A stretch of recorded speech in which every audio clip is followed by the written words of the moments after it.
So what's guys, welcome back to another video. അപ്പോൾ ഇന്ന് എൻ്റെ റൂം കസ്റ്റമൈസേഷൻ്റെ ഫസ്റ്റ് പാർട്ട് വീഡിയോ ആയിരിക്കും. അപ്പോൾ ഇതിനകത്ത് എൻ്റെ വീട് അത്യാവശ്യം പഴയ വീടാണ്, അതുകൊണ്ട് തന്നെ എല്ലാ വയറിങ്ങും പുറത്താണ്, അത് നമ്മുടെ ഭിത്തിക്ക് പുറത്താണ്. അതുകൊണ്ട് തന്നെ അത് മൊത്തം വലിച്ചു പറിച്ചെടുത്തിട്ട് പുതിയ വയറിങ് ചെയ്യുമ്പം ഭിത്തി കൂടുതലായിട്ട് ചെയ്യാനാണ്.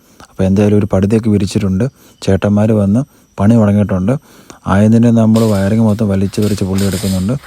അത് കഴിഞ്ഞിട്ട് നമ്മൾ ആദ്യം ഗ്രൈൻഡിങ് തുടങ്ങി, അതായത് ലൈനിങ്ങിന് ഏതൊക്കെ പുതിയ ലൈനിങ്ങും പുതിയ സ്വിച്ച് ബോർഡൊക്കെ വെക്കുന്നുണ്ട്. അതിൻ്റെയാണ്.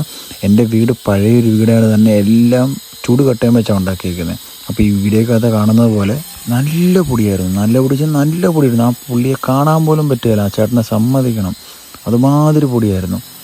അത് കഴിഞ്ഞിട്ട് എല്ലാം റൂം അത്യാവശ്യം പൊടിയായി. ഈ ഒരു റൂം കാരണം പുറത്തോട്ടൊക്കെ നല്ല രീതിയിൽ പൊടി വരുന്നുണ്ടായിരുന്നു. എൻ്റെ റൂമിൻ്റെ കോലം കണ്ടു ഇപ്പോൾ. അത് കഴിഞ്ഞ് ചേട്ടൻ ഡ്രില്ലിങ് തുടങ്ങി, പുതിയ പൈപ്പ് ലൈൻ ചെയ്യാനുള്ള എല്ലാം ഡ്രില്ല് ചെയ്ത് സെറ്റ് ചെയ്ത്.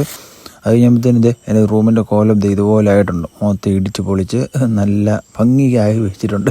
അത് കഴിഞ്ഞിട്ട് അവർ പൈപ്പ് അകത്തിട്ടിട്ടുണ്ട്, പക്ഷേ വയറിങ് വെച്ചിട്ടില്ല, വയറ് വലിച്ചിട്ടില്ല. അതിന് മുമ്പ് അവർ തേച്ച് നല്ല വൃത്തിയാക്കിയിട്ടുണ്ട് സിമെൻറ്റൊക്കെ വെച്ച്. അത് കഴിഞ്ഞിട്ട് ഞങ്ങൾ മൊത്തം തൂത്തിട്ടുള്ളതാണ് ഈ വീഡിയോക്കകത്ത് കാണുന്നത്. അപ്പോൾ first part of the video നമ്മൾ ഇത്ര കാണിക്കുന്നുള്ളൂ. നെക്സ്റ്റ് പാർട്ട് നമ്മൾ പെയിൻറ്റിങ്ങിൻ്റെ സ്റ്റാർട്ടപ്പ് പരിപാടി കാണിക്കാൻ പോകുന്നു. അപ്പോൾ സ്റ്റേ ട്യൂൺ ഗൈസ്, ബൈ.